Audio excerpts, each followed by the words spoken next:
Hello friends, welcome to our channel. Students, हम आज HTET exam 2022 के लिए आपका जो चाइल्ड डेवलपमेंट एंड पेडागोजी का पोर्शन है, बाल विकास एवं शिक्षा शास्त्र, उसके 30 इम्पोर्टेंट क्वेश्चंस करेंगे जो कि आपके एचटेट पीजीटी, टीजीटी और पीआरटी तीनों के लिए जो है हेल्पफुल होंगे। तो स्टार्ट करते हैं आज का वीडियो।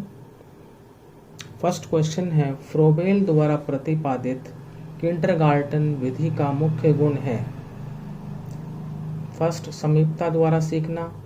सेकंड, निरीक्षण द्वारा सीखना। थर्ड, खेल एवं अनुकरण द्वारा सीखना। और फोर्थ, परीक्षणों द्वारा सीखना।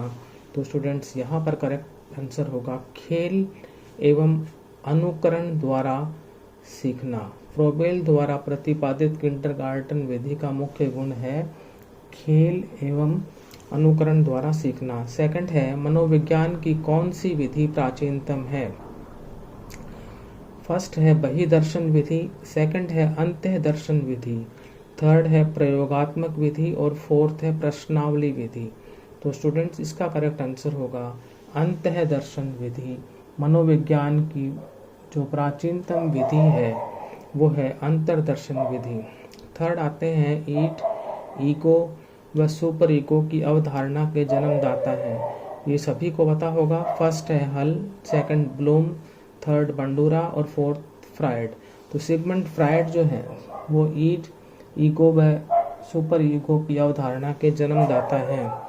फोर्थ है किशोरा अवस्था की अवधि है। फर्स्ट 10 से 14 वर्ष, सेकंड 12 से 18 वर्ष, थर्ड 15 से 20 वर्ष और फोर्थ 19 से 23 वर्ष। तो करेक्ट आंसर है किशोरावस्था की अवधि का वो है 12 से 18 वर्ष।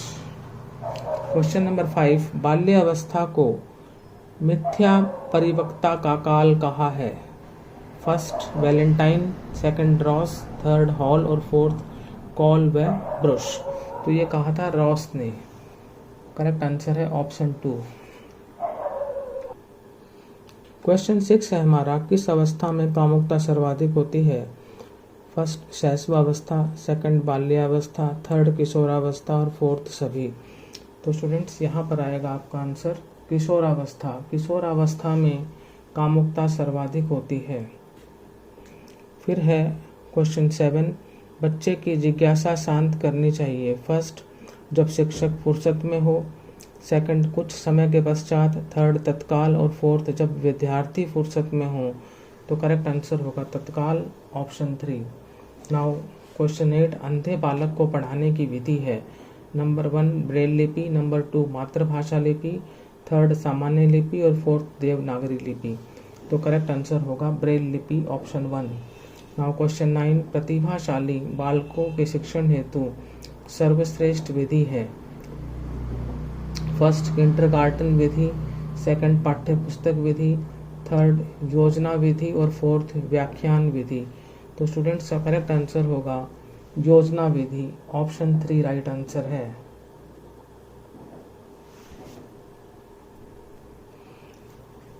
क्वेश्चन 10 पर चलते हैं। थॉर्नडाइक ने बुद्धि के कितने प्रकार बताए हैं। ऑप्शन 1 3 प्रकार, ऑप्शन 2 4 प्रकार, ऑप्शन 3 5 प्रकार और ऑप्शन 4 8 प्रकार। तो करेक्ट आंसर है थॉर्नडाइक ने बुद्धि के 3 प्रकार बताए हैं। क्वेश्चन 11 है, कौन सा कारण पिछड़ेपन के लिए उत्तरदायी नहीं है।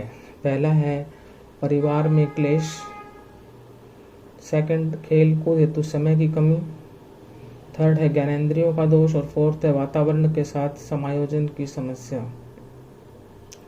तो स्टूडेंट्स, जो वातावरण के साथ समायोजन की समस्या जो है वो पिछड़ेपन के लिए उत्तरदायी नहीं है।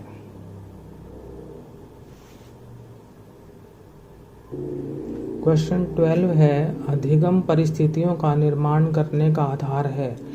पहला है लक्ष्य, दूसरा शैक्षिक मूल्य, तीसरा शिक्षण विधियां और फोर्थ कोई नहीं। तो स्टूडेंट्स, अधिगम परिस्थितियों का निर्माण करने का आधार है शिक्षण विधियां, ऑप्शन 3 राइट है। क्वेश्चन 13, विकलांग बालकों के लिए विद्यालय कैसे हों? दिन के, रात्रिकालीन, आवासीय, उपरोक्त सभी। तो स्टूडेंट्स आवासीय, रेजिडेंशियल जिसको कहते हैं, ऑप्शन 3 राइट है। क्वेश्चन 4 है, प्रोजेक्ट विधि द्वारा शिक्षण में शिक्षक की भूमिका होती है। जो प्रोजेक्ट मेथड होता है उसमें टीचर का क्या रोल होता है?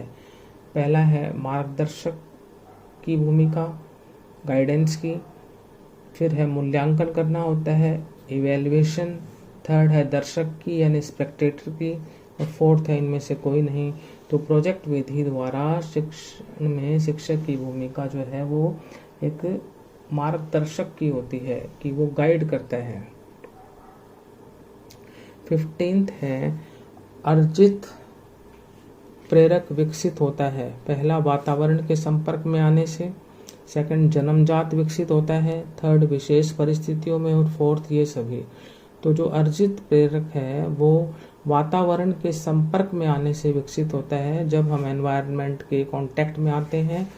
तो ये आपका आंसर है ऑप्शन 1। नाउ 16th वन, समाजीकरण की प्रक्रिया में शिक्षक का उत्तरदायित्व है। समाजीकरण का मतलब सोशलाइजेशन। इस की जो प्रोसेस है उसमें टीचर की क्या रिस्पॉन्सिबिलिटी है? पहला है समाजीकरण वातावरण का निर्माण, दूसरा सामूहिक कार्यों को प्रोत्साहन, तीसरा सांस्कृतिक कार्यों को प्रोत्साहन, और चौथा उपरोक्त सभी। तो स्टूडेंट्स यहाँ पर जो आपका आंसर होगा वो होगा उपरोक्त सभी यानी all of the above. Question 17 है, बालकों में सौंदर्य भूमि विकसित करने का आधारभूत साधन है। फर्स्ट है प्रकृति अवलोकन, नेचर का अवलोकन करना, सेकंड है साहित्यिक अध्ययन, लिटरेचर को स्टडी करना, थर्ड है टेलीविजन, और फोर्थ है खेलकूद यानी स्पोर्ट्स। तो करेक्ट आंसर होगा प्रकृति अवलोकन।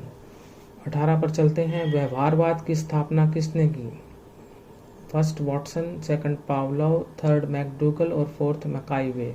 करेक्ट आंसर होगा आपका वाटसन। 19th है, प्रयोगात्मक मनोविज्ञान के पिता के नाम से कौन जाना जाता है? First James, second Wundt, third Thorndike, और फोर्थ डेवी। तो करेक्ट आंसर होगा ऑप्शन 2। नाउ क्वेश्चन 20, संवेग शब्द का शाब्दिक अर्थ है। पहला क्रोध तथा भय, दूसरा स्नेह तथा प्रेम, तीसरा उत्तेजना या भावों में उथल पुथल, और फोर्थ है इनमें से कोई नहीं। तो संवेग शब्द का अगर हम शाब्दिक अर्थ लें तो उत्तेजना मीन्स एक्साइटमेंट, और भाव यानी इमोशंस, उसमें उथल पुथल होना। तो ऑप्शन 3 आपका राइट है। नाउ 21, कार्यात्मक विचारधारा के प्रतिपादक कौन थे? जो कार्यात्मक विचारधारा है उसका प्रतिपादक यहाँ पर कौन थे ये पूछा है। पहला है वुड या Wundt, second James, third Thorndike, और फोर्थ ये सभी। तो करेक्ट आंसर होगा ऑप्शन 2 जेम्स। नाउ क्वेश्चन 22, शाही धब्बा परीक्षण मूलतः किसके द्वारा निर्मित है? पहला है रोजेनविंग, सेकंड है रोटर, थर्ड है मॉर्गन, और फोर्थ है रोरशा। तो रोरशा जो है वो इसका राइट आंसर है। शाही धब्बा परीक्षण मूलतः रोरशा द्वारा निर्मित है। क्वेश्चन नंबर 23, क्रेशमर ने व्यक्तित्व को कितने वर्गों में बांटा है? पहला 5, दूसरा 4, तीसरा 3, और चौथा 2। तो करेक्ट आंसर होगा आपका 4। अब क्वेश्चन 24, मानसिक रूप से पिछड़े बालकों की बुद्धि लब्धि मानी गई है। पहला 100 से ऊपर, दूसरा 80 से 90 के बीच, तीसरा 70 से 80 के बीच, और चौथा 70 से नीचे। तो करेक्ट आंसर है 70 से नीचे। क्वेश्चन 25, सामूहिक बुद्धि परीक्षण का विकास सर्वप्रथम कब से हुआ? पहला द्वितीय विश्व युद्ध से, दूसरा प्रथम विश्व युद्ध से, तीसरा आर्थिक महामंदी से, और फोर्थ कोई नहीं। तो करेक्ट आंसर होगा ऑप्शन 2 प्रथम विश्व युद्ध से। नाउ क्वेश्चन 26, स्पेंगर ने किस आधार पर व्यक्तित्व का वर्गीकरण प्रस्तुत किया? पहला शारीरिक रचना, दूसरा मनोवैज्ञानिक गुण, तीसरा मूल्य और चौथा स्वभाव। तो करेक्ट आंसर होगा ऑप्शन 3 मूल्य। नाउ क्वेश्चन 27, ये किसका कथन है कि मनुष्य अपनी सोच व दिमाग से संसार की परिकल्पना करता है? पहला जीन पियाजे, सेकंड वाइगोत्स्की, थर्ड फ्रायड और फोर्थ ब्रूनर। तो जीन पियाजे का कथन है कि मनुष्य अपनी सोच व दिमाग से संसार की परिकल्पना करता है। 28 पर चलते हैं। डिसिप्लिन शब्द की उत्पत्ति डिसाइपल शब्द से हुई है, जिसका अर्थ है पहला गुरु, दूसरा शिष्य, तीसरा अनुशासन और चौथा आत्म अनुशासन। तो ये होगा शिष्य। ऑप्शन 2 आपका राइट आंसर है। चलते हैं क्वेश्चन 29 पर। क्वेश्चन 29 कहता है बुद्धि मापन के युग का प्रवर्तक कौन है? पहला गिलफोर्ड, दूसरा गार्डनर, तीसरा कैटल और चौथा बिने। तो बिने जो है राइट आंसर है। बुद्धि मापन के युग के प्रवर्तक बिने हैं। 30 जो है आपका क्वेश्चन, लास्ट क्वेश्चन, वो है निम्न में से सृजनात्मकता का अति आवश्यक भाग कौन सा है? पहला संवेदना, दूसरा कल्पना यानी इमेजिनेशन, थर्ड चिंतन यानी थॉट, फोर्थ तार्किकता यानी रैशनैलिटी। तो कल्पना यहाँ पर आपका राइट आंसर है। निम्न में से सृजनात्मकता का अति आवश्यक भाग है कल्पना। तो स्टूडेंट्स, आज हमने इस वीडियो में चाइल्ड डेवलपमेंट एंड पेडागोजी के 30 क्वेश्चन सॉल्व किए। हम आपके लिए चाइल्ड डेवलपमेंट, पेडागोजी और इंग्लिश के जो है वीडियोज लाते रहेंगे जब तक कि आपका ये स्टेट एग्ज़ाम 3-4 दिसंबर तक जो है चलता है। हमारी सीरीज़ जो है चाइल्ड डेवलपमेंट, पेडागोजी और इंग्लिश की आपके लिए हम रेगुलर लेके आएंगे। तो आपको अगर आज का वीडियो पसंद आया तो इसको लाइक करें, शेयर करें, चैनल को सब्सक्राइब करें। Thank you.